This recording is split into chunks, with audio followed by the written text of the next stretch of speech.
The U.S. Army launched its Robotic Collaborative Technology Alliance in the early 2000s, just as robots began entering the battlefield.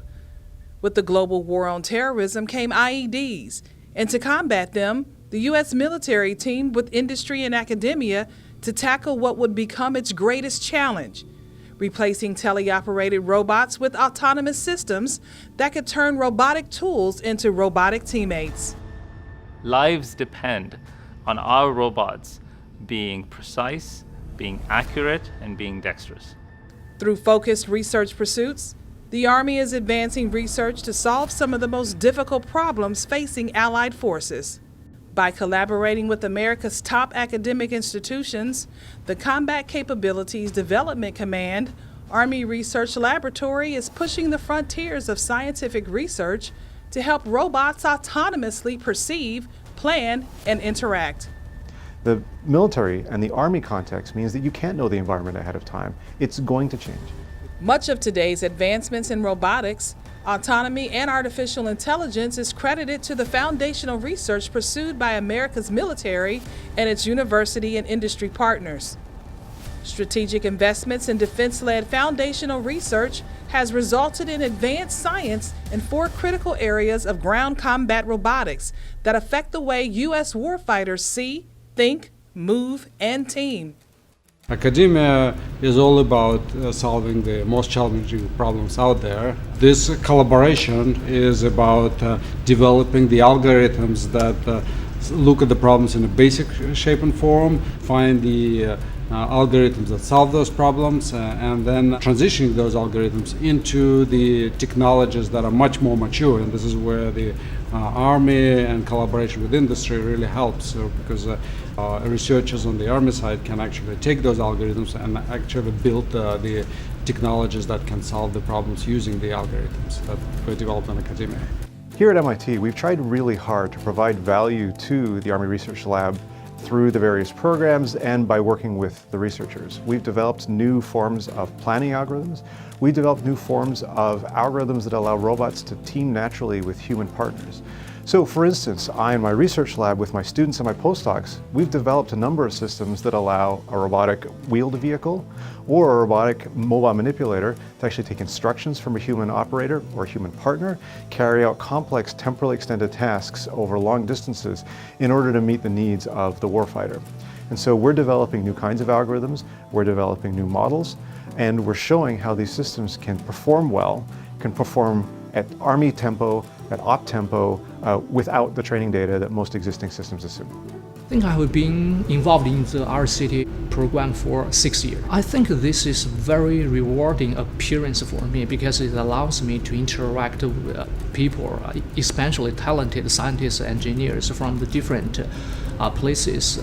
So, my work focuses on a certain component which is critical in autonomous system, but the interaction and collaboration with other experts allows me to have a more global understanding of the entire autonomous systems, and I also learn from them. Being in a collaborative team, I think really helps because, one person cannot do all these things, right? And you also get to learn from people who are actually experts in these different areas. And I think that's one of the major reasons why I think collaboration is very useful. I am neither faculty, I am neither a student. So I am a person that works in between the faculty and the students. I have had the opportunity to see these students on the academic part in the classroom with faculty, and then developing their approaches in the lab, and then taking them to the field to work on real problems on the field with actual robots. And that is an invaluable experience. These very same students also have the opportunity to interact with, for example, soldiers in the field or with colleagues from the ARL that have very different opinions and insights into what is relevant in the field of robotics. It was a great opportunity to test robots in environments that you don't usually get to use. As a university, we're constrained to driving around in our hallways or around on campus. And that's a very limited set of environments that don't reflect the challenges of the real world. And Camp Lejeune gave us an opportunity to go out and try more difficult things and see where the state-of-the-art fails and where it succeeds.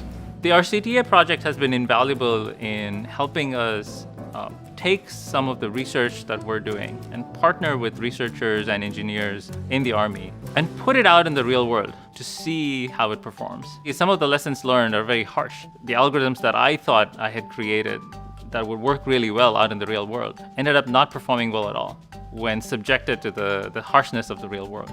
So I think what's really valuable is in having problems that are real, having problems that are meaningful, having clarity in metrics, and partnering with people who have the same vision that we have of getting robots into the real world, solving real problems. The collaboration with RCTA or in general with other researchers really highlights different perspectives of looking into the same problems. And also by working with RCTA, I get to see different types of problems that I can't really think of on my own when I'm researching in this perfectly safe environment. The students benefit from exposure to real-world problems. They benefit from exposure to problems they wouldn't necessarily see in other domains and other disciplines. They benefit from the rigor that is brought to these programs. They benefit from being able to collaborate with other researchers. And they also benefit technically from being able to advance the state of the art. The undergraduate and graduate students in my lab and in my collaborators' labs, the opportunity to work on the highest priority problems of national defense has represented an opportunity to get exposure to problems they wouldn't necessarily see elsewhere.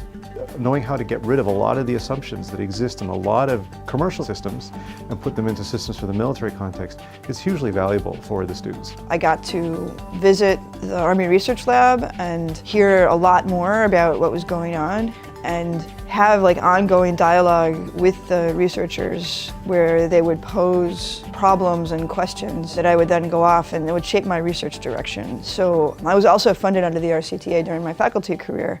We're able to educate an entire new generation of PhD students, master's students, undergrads, young faculty to think about what it is to solve problems out in the real world. So I think that we're sort of sowing the seeds of trees that will grow and really be the future of robotics for the United States. The Army Research Lab has contributed substantially to the next generation of engineers in industry and academia. A lot of industrial results are really depend on the PhDs that are growing inside the collaboration with the Army Research Lab. I believe for students it's really beneficial to not just work on their small isolated projects, but really see the bigger picture, working on interdisciplinary teams. And I think that's also, of course, going to be really crucial later on when they go into the workforce. And that is also, of course, exactly the kind of lessons they learn through participations in programs like the RCTA. Many of my students have gone on to academic careers. Many of them have gone to found their own companies. Many of them have gone to work in large defense contractors as well. This is all tremendous benefit to them and hopefully benefit to the nation as well. And they're working on the next generation of problems. I just actually graduated this year and I will be joining Google DeepMind. This is a group that actually does artificial intelligence research. So I'll be doing basically AI research. I'm going to essentially continue my PhD work forward. So still again working with manipulation, working on perception and trying to sort of get robots into unstructured environments. Came to the University of Pennsylvania as master's student, but during my time on the RCTA, I was accepted into the University of Pennsylvania's PhD program, in large part due to my work on the program. I feel very fortunate to have had the opportunity to work with the great people at the Army Research Lab. People like Dr. Stuart Young, people like Dr. Ethan Stump, Dr. John Fink, and many others. A lot of the people at the Army Research Lab represent the best and the brightest of what our nation has to offer. They bring tremendous intellectual heft and rigor to the problems that we're tackling, and they represent a real commitment to keeping the nation safe in a variety of ways. I think the Army Research Lab is gone unrecognized a lot of the time for its contributions in developing basic technology and transitioning that technology out into the world. Through this program, there have been a lot of folks who graduated have gone to all the top companies that are building robotic systems. From my lab, I have placed students at Uber, Apple, Amazon Robotics, and a number of those companies, and they're bringing in those kind of knowledge and expertise from the programs like the CTA into the industrial world. The RCTA has given me a better appreciation for the challenges of field robotics moving robotics out of like a research lab and into the real world. My father was in the Army, so I definitely knew there were talented people in the Army, talented engineers in the Army, but what I didn't know was that there were talented researchers. I suppose I was sort of vaguely aware that the Army must be researching, the future of war, but I thought most of the hands-on engineering research would be going on in defense contractors' labs. And so this collaboration with the Army Research Lab really highlighted that no, that's not the case, and that a lot of the most interesting research is being directly supported by the Army and by civilians working with the Army. I think the RCTA is a tremendously exciting project, and it was a privilege to be a part of it. I learned a tremendous amount, and I hope the Army funds similar things in the future and that I can be part of it.